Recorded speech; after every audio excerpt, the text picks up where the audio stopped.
छोटे छोटे बच्चों को बहुत ही अश्लील किस्म की पोर्नोग्राफिक मूवीज दिखाई गई हैं। बाकी लोग ऐसे हैं मेल्स फीमेल सब मिला के जिनके साथ मोलेस्टेशन हुए हैं, जिनकी बॉडी का दुरुपयोग किया गया है। और इसमें कई विक्टिम्स ऐसे हैं जिनको अक्यूज ने यूज किया अपनी बॉडीली प्लेजर्स में। एसआईटी की तरफ से एक केस के बारे में आप सभी को ब्रीफ करना चाहूँगा। काफ़ी टाइम से इस केस की काफ़ी चर्चा चल रही है और आप सभी लोग कुछ ना कुछ इसके बारे में जानना भी चाह रहे हैं। और क्योंकि ये ऐसा ऑफेंस, एक सीरीज ऑफ ऑफेंस हुए हैं जिससे सोसाइटी के ऊपर जो इम्पैक्ट पड़ा है वो आई डोंट थिंक अरुणाचल में पहले कभी देखा गया हो। जिस तरीके के हीनियस ऑफेंसेस लगातार किए गए हैं, तो उसके बारे में मैं एक बार आपको ब्रीफ करूंगा। बेसिकली जो केस की मैं बात कर रहा हूँ वो मोनेगोंग का एक केस जो लास्ट ईयर रजिस्टर हुआ था नवंबर में, regarding child sexual assault. Complaint सबसे पहले ये आई थी कि दो बहनें हैं, ट्विन सिस्टर्स हैं, उनके साथ सेक्सुअल असॉल्ट हुआ है। वो एक हॉस्टल में रहती थी, तो उनके हॉस्टल के जो हॉस्टल वार्डन थे उन्हीं ने उनके साथ सेक्सुअल असॉल्ट किया है। इनिशियल कंप्लेंट ये थी 1 नवंबर 2022 की ये बात है जब ये पहली बार इंफॉर्मेशन आई थी। उसके बाद एक केस रजिस्टर हुआ पीएस तातो में, जिला शियोमी, और इनिशियल इन्वेस्टिगेशन वहाँ टेकअप हुई। फिर डिसीजन ये हुआ गया कि ये केस एसआईटी को ट्रांसफ़र किया जाएगा। तो उसके कुछ दिनों बाद नवंबर में ही वो केस एसआईटी में ट्रांसफ़र किया गया और वो केस हमने इंडोर्स किया हमारी डीवाईएसपी एसआईटी मोयर बसर कमदक मैडम को, जिन्होंने पूरा इन्वेस्टिगेशन किया है। केस ब्रीफ करने से पहले मैं ये चाहूँगा कि इस स्टोरी को आप बहुत ही ह्यूमेन तरीके से रन करें, मोर इन एन अवेयरनेस मैनर, क्योंकि इस केस की इन्वेस्टिगेशन के दौरान जो चीज़ें हमारे सामने आई हैं उससे जो सबसे बड़ी सीख हमें लेनी चाहिए वो ये लेनी चाहिए कि ऐसे ऑफेंसेस हमारे बच्चों के साथ यहाँ पे हो रहे हैं और उनको खुद ही नहीं पता चलता है कि ऐसे ऑफेंसेस हुए हैं। उनको खुद नहीं पता चलता, और अगर उनको लगता है कि कुछ गलत हो रहा है और वो अपने पेरेंट्स से भी शेयर करते हैं, तो उनके पेरेंट्स को भी इस तरीके का अवेयरनेस नहीं है कि अगर ये गलत चीज़ हो गया है तो क्या करना चाहिए।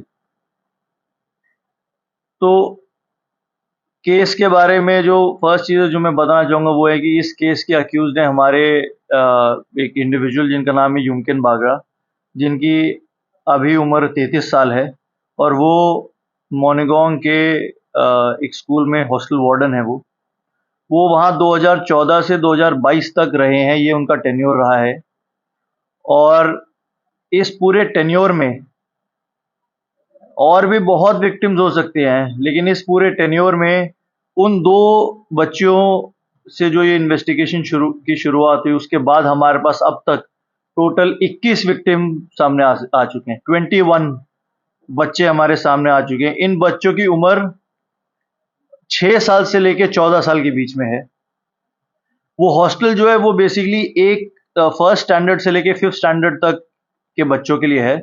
जो हमारे पास बच्चे आए हैं वो उनकी अब उम्र कईयों की 19 साल हो गई है, कईयों की 20 साल 21 साल हो गई है। कुछ बच्चे ऐसे हैं जो आगे फर्दर स्टडीज कर रहे हैं। उनमें से कुछ ऐसे विक्टिम्स भी हैं जिन्होंने जो शादी कर लिया, जिनकी खुद की एक फैमिली है। ये सब मैं इसलिए बता रहा हूँ क्योंकि ये इन्वेस्टिगेशन हम चाहते तो उन्हीं दो बच्चों की जो कंप्लेंट आई है, उन्हीं दो बच्चों की कंप्लेंट पे केस रजिस्टर करके अक्यूज को अरेस्ट करके तभी की तभी चार्जशीट कर सकते थे, बट हमारा इंटेंट वो नहीं था। हमारा इंटेंट था कि अगर ये ऐसा कुछ ऑफेंस हुआ है और दो बच्चियां बहुत ही ज़्यादा कॉन्फिडेंशियल तरीके से हमारे सामने आई हैं अपनी फैमिलीज़ के थ्रू, तो ये पूरा जो भी रैकेट इन्होंने जो अक्यूज उन्होंने रन किया है, जो भी लगातार ऑफेंसेस साल दर साल ये करता है, हम हर एक की जड़ तक पहुंचे। मैं फिर से कह रहा हूँ कि 21 बच्चे ऐसे हैं जिसमें जो हमारे सामने हैं 15 उसमें फीमेल्स हैं, 6 मेल्स हैं।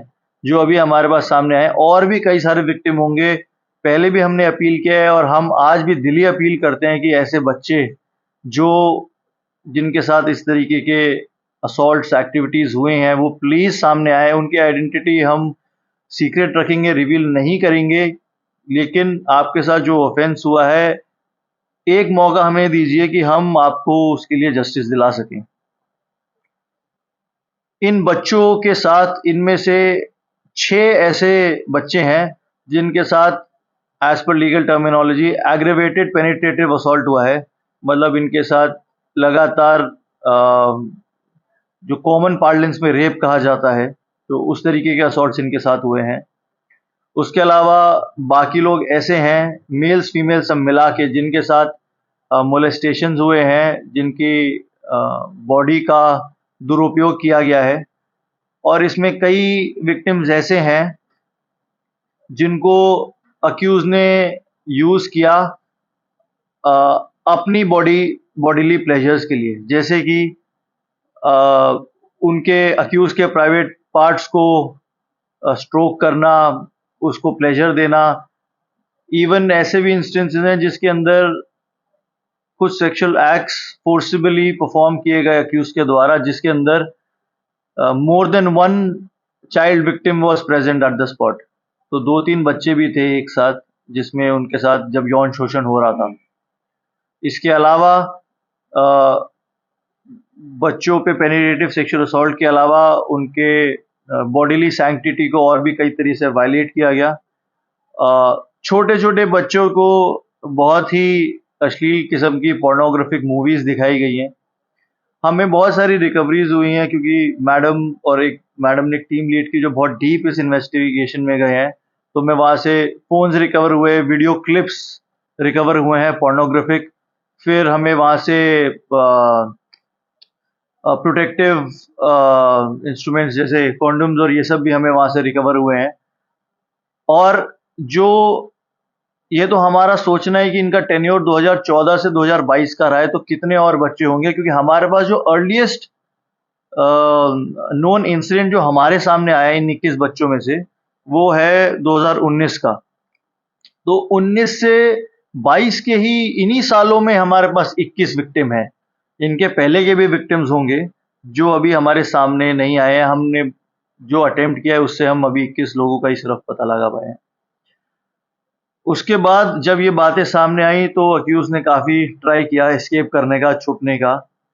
काफ़ी कड़ी मेहनत मशक्क़त के बाद वो भी पकड़ा गया, और उनको पनाह देने में, उनको हार्बर करने में भी एक ओ पर्टिन नामक एक व्यक्ति का उसमें इन्वॉल्वमेंट था, तो उसको भी हमने बुक किया है हार्बरिंग ऑफ अ क्रिमिनल में। तो आज मैं ये प्रेस कॉन्फ्रेंस इसलिए कर रहा हूँ क्योंकि ये लोग अरेस्टेड हैं, केस भी चार्जशीट हो चुका है, और केस पे ऑनरेबल कोर्ट ने चार्जेस भी फ्रेम कर दिए हैं।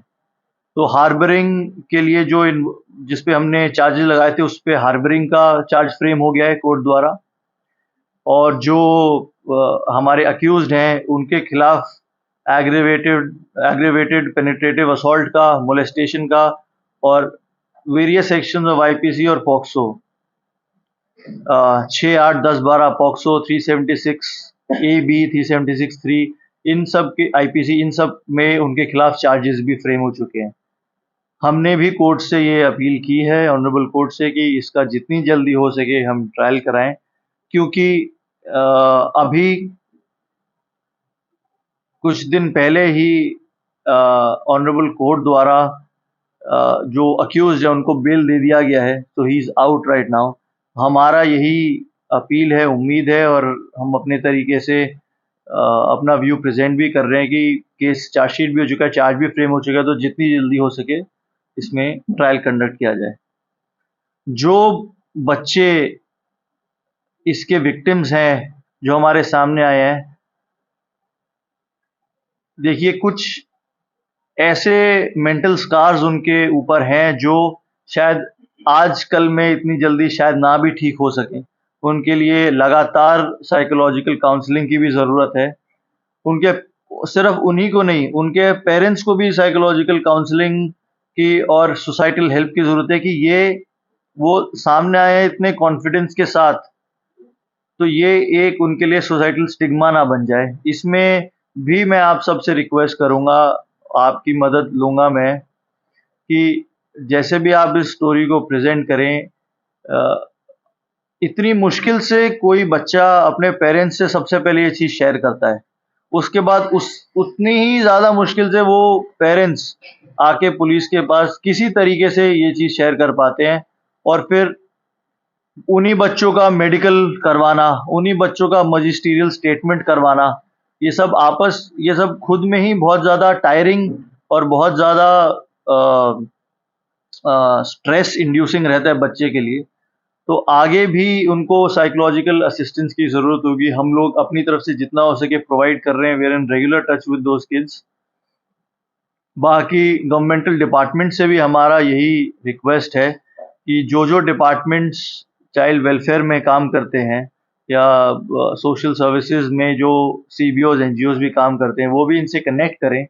और क्योंकि एक दो दिन की बात नहीं है, लगातार इनको मेंटल एड काउंसलिंग की ज़रूरत है, जिससे वो इस चीज़ से बाहर आ पाएँ। और जो लोग अपनी ज़िंदगी अभी ठीक से जी रहे हैं, उन्हीं की तरह ये भी अपने उन मेंटल स्कार्स को कहीं दबाए ना, क्योंकि अगर वो उसको सप्रेस करेंगे तो कभी ना कभी वो बाहर आएगा और बहुत ही अनहेल्दी तरीके से आएगा। तो एक बहुत ही लॉन्ग ड्रॉन लेकिन एक पीसफुल प्रोसेस के द्वारा इनकी काउंसलिंग की जाए, मेरी यही रिक्वेस्ट रहेगी आपसे भी, जितने गवर्नमेंटल डिपार्टमेंट्स हैं, सीबीओज एनजीओज जो इनके बारे में काम करते हैं।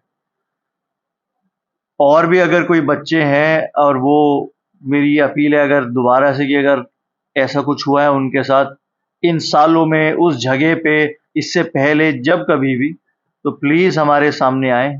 हम पूरी कोशिश करेंगे आपको जस्टिस दिलाने की, और आपकी आइडेंटिटी कहीं रिवील नहीं करेंगे। आप जो अब अपना जीवन जी रहे हैं, उसपे हम नहीं इम्पैक्ट आने देंगे। कई बच्चों के दिमाग में रहता है कि जो हुआ सो हुआ, और अब लेकिन हम नई ज़िंदगी शुरू हमने कर ली है, हमारी खुद की फैमिली है, बच्चे हैं, हम पढ़ रहे हैं, तो उस चीज़ को हम नहीं लाना चाहते। लेकिन अगर कहीं भी आपके दिमाग में है कि आपके साथ गलत हुआ है और आप जस्टिस की माँग करते हैं, तो प्लीज़ हमारे पास आइए और हम जितना हो सके आपकी मदद करेंगे।